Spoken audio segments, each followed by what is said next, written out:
મારું ઇન્દ્રસન ઝૂકવી લેવા માંગે છે તો માંગે ઇન્દ્ર તના રાજ તના ધરતી મતલબ જુદા કરવા. અરે ઇન્દ્ર આમાં ઉપાય નથી જાણતો. મારાથી મોટા વિષ્ણુ છે તો વિષ્ણુને બોલો. હા બ્રહ્મદેવ તો વિષ્ણુ દેવને સમજો. અરે આજ ઇન્દ્ર અરે આજ બ્રહ્મા રે બોલાવે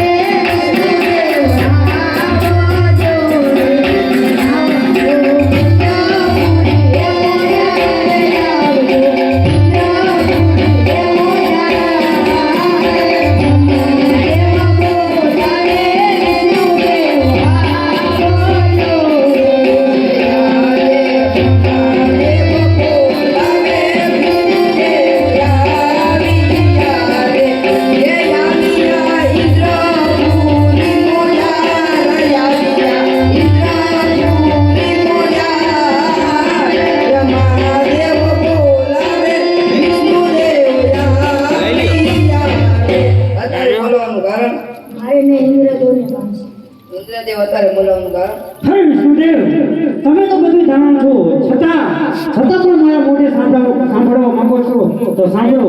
આ જેવી રીતે બાર મસ્ત થયા નહીં એવી રીતે બાર દિવસ નહીં અને ફક્ત ઘડીની અંદર ઇન્દ્રનું ઇન્દ્રસન પોપટના માફક પર હલક ઢોલક માંગે છે તારા રાજ તેના ધરથી મસ્તક જુદા કરવું.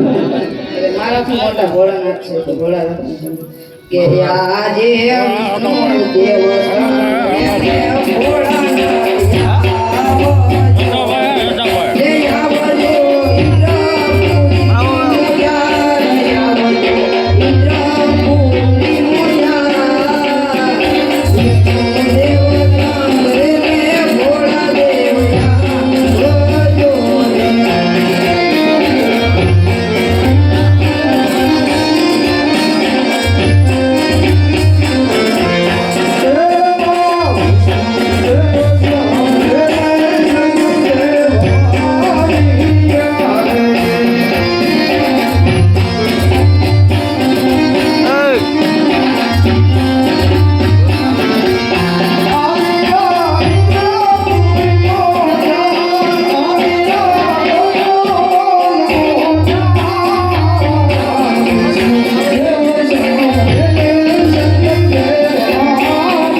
દેવોના દેવ ભોળાનાથ તમે તો બધું જાણો છો છતાં આ ઇન્દ્રની કસોટી શા માટે કરી રહ્યો છો ભોળાનાથ?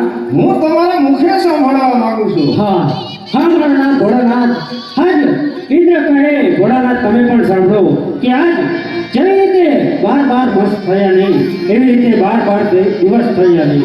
ફક્ત 3 ઘડીની અંદર ઇન્દ્રનું ઇન્દ્રસન પોપટના માફક હલક ઢોલક થઈ રહ્યું છે.